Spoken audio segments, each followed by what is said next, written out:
आज के जितना ख़राब दिन तो शायद ही कभी गया होगा, क्योंकि हमें यहाँ पे खड़े हुए रात के 2 बज गए थे और इतना अंधेरा और इतना डेंजर लग रहा था ये रास्ता खड़े होने में कि क्या ही बताया। तो क्यों बजे रात के 2, चलिए आगे की वीडियो में देखते हैं।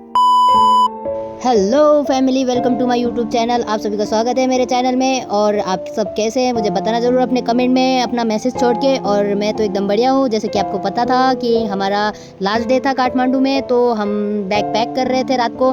तो ये पिछले व्लॉग में आपने देख लिया होगा। तो इस व्लॉग में हम ये बता रहे हैं कि आगे हमारे रास्ते कैसे गए और हमने क्या क्या किया रास्तों में, और हमारी इतनी सारी मुश्किलें क्यों आई कि रात के 2 बज गए हमें एक जगह पे।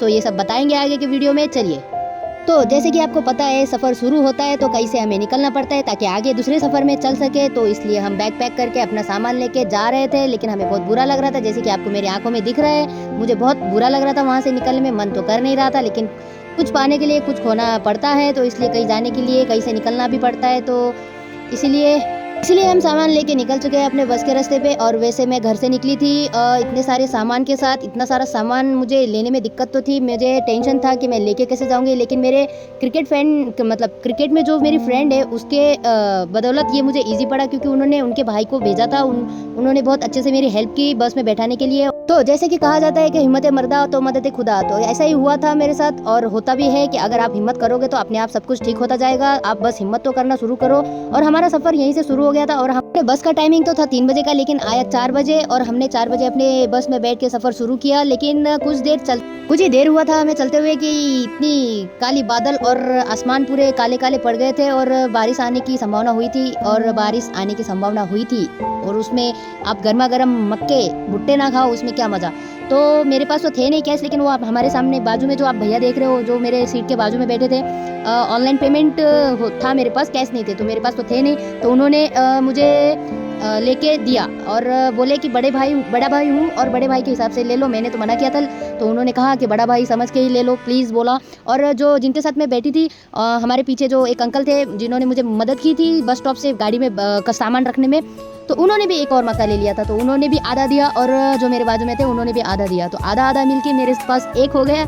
और एज यूजुअल मैंने जैसे कहा था, आई एम लकीस्ट पर्सन। जो मैं चाहती हूँ भगवान शायद दे देते मुझे पहले ही। वैसे आप मेरी बातें सुनते सुनते ये मत भूल जाना, बाहर के नज़ारे देखना मत भूल जाना, क्योंकि एज अ पर्सन मैंने सामने से जब ये नज़ारा देखा था तो मुझे बहुत अच्छा लगा था। इतना अच्छा लगा था कि ये नज़ारा इसका मैं आपको बयान नहीं कर सकती। लेकिन आप भी ज़रूर देखना। फ़ोन क्वालिटी में इतनी अच्छी दिखी या नहीं दिखी मुझे नहीं पता, लेकिन सामने से ये नज़ारा बहुत ही सुंदर और आप शब्दों में बोल नहीं सकते, इतना अच्छा सुंदर नज़ारा दिख रहा था। तो आप भी ज़रूर घूमिएगा, हर चीज़ एक्सप्लोर करिएगा, हर चीज़ का अनुभव लीजिएगा, ताकि आपको भी पता चले दुनिया कितनी सुंदर है। और जैसे हमें एक जगह पे जैसे लोग मिलते हैं उनसे कई ज़्यादा अलग अच्छे लोग रहते हैं दुनिया में, ये हमें पता चलता है। तो इसलिए लाइफ में घूमना और एक्सप्लोर करना जारी रखिएगा, ताकि लाइफ आपकी बोरिंग ना लगे और आपको भी ज़िंदगी जीने का अच्छा मज़ा आए। तो आप सभी को कहाँ घूमना पसंद है ये भी बताना ज़रूर, ताकि आपको कैसे मज़े करने वो तो पता चले और कहाँ करने ये भी तो पता चले। इसलिए मुझे तो वैसे पूरा वर्ल्ड टूर करने की इच्छा है, लेकिन देखते हैं कब होगा, कितनी जल्दी होगा, वो जल्द से जल्द पूरा होगा कि नहीं।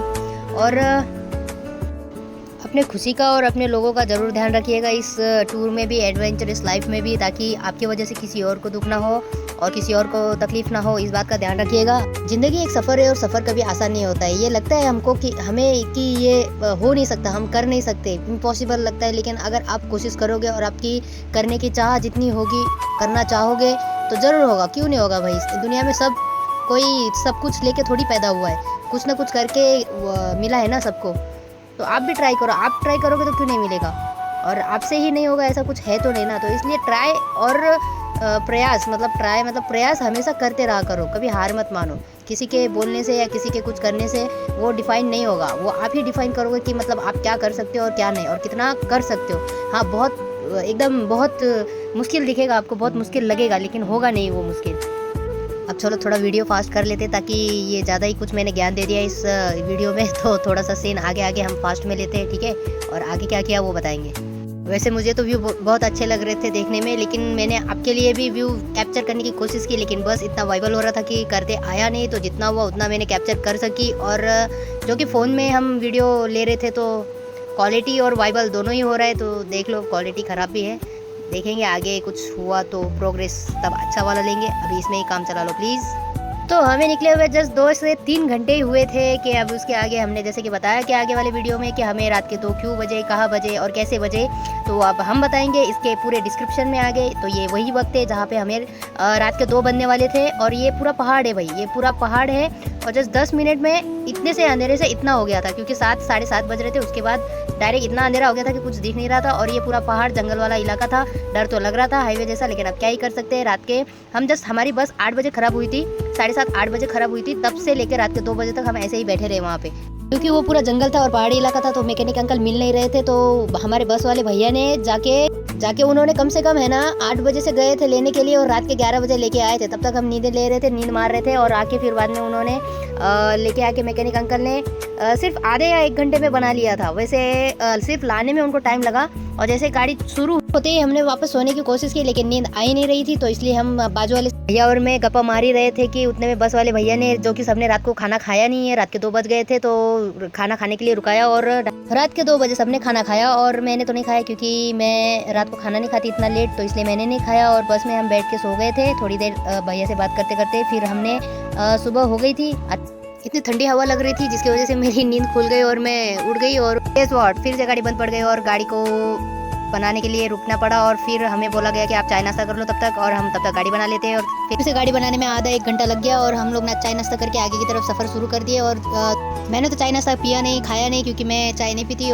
और ये छोटे से प्यारे से होटल में हम लोग रुके थे। यहाँ पे व्यू ऐसा है इसका और पीछे का बैकग्राउंड ऐसा है, पीछे से ऐसा दिख रहा था। 11 साढ़े 11 बजे फिर से रुके खाने के लिए क्योंकि आगे जाके फिर कुछ मिलने वाला नहीं था क्योंकि सब पहाड़ वाला रास्ता था, तो इसलिए हमें वहाँ होटल में रुकना पड़ा। और मैंने अब जैसे कि कल रात से मैंने कल शाम से 4 बजे से कुछ नहीं खाया था, तो आज सुबह के 11 बजे मैंने दवा के वेज थाली ऑर्डर की थी, तो 3-4 बार खाना खाया, 3-4 बार मंगवा के खाना खाया था बहुत भूख लगने के कारण, जिसकी वजह से मज़ा आ गया लेकिन खा के। और ये वो होटल था जहाँ पे हम, और फाइनली हमें जहाँ पहुँचना था वहाँ पे हम पहुँच गए। और यहाँ पे हमें पहुँचना था शाम के 4-5 बजे और हम पहुँचे रात के 8 बजे।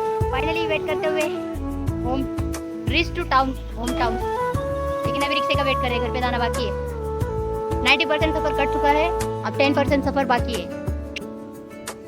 10% सफ़र बाकी तो था लेकिन वो भी कट नहीं रहा था और रिक्शे वाले अंकल मिल नहीं रहे थे कोई, तो दादी ने मेरे लिए रिक्शा अपने गांव से भिजवाया था, तो उसको आने में थोड़ा सा टाइम था। तब तक ये छोटू महाराज हमें मिल गए जिसके साथ हम खेल रहे थे।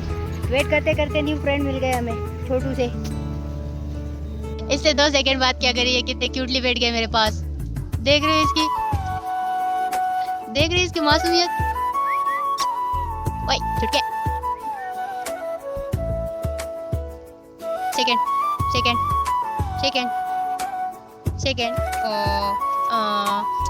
चुम्बो सेकंड। तो रिक्शे का बेसब्री से वेट कर रहे थे क्योंकि जहाँ हमें 4 बजे पहुँचना था वहाँ इतना लेट हो गया था और पहले ही काफ़ी हम लेट हो चुके थे, तो अब रहा नहीं जा रहा था कि अपने घर पहुँच रहे इतने 3-4 महीने बाद, तो घर में जाने की खुशी अलग होती है, इसलिए हम वेट कर रहे थे जल्दी कब आए। और फाइनली अंकल आए और हम रिक्शे में सामान डाले और घर के लिए निकल पड़े। और अंकल मस्त गाना एकदम लाउड में बजा रहे थे जिसकी वजह से मज़ा आ रहा था और इतनी गर्मी में रिक्शे का हवा खाने में बहुत ही ज़्यादा मज़ा आ गया। थैंक यू सो मच मेरे पूरे वीडियो को देखने के लिए। और आप इस यूट्यूब चैनल में नए हो तो लाइक, सब्सक्राइब और बेल आइकन ज़रूर दबाना। और तहे दिल से शुक्रिया है आपको मेरी तरफ से, thank you so much family, love you, bye bye, take care. मिलते हैं अगले व्लॉग वीडियो में।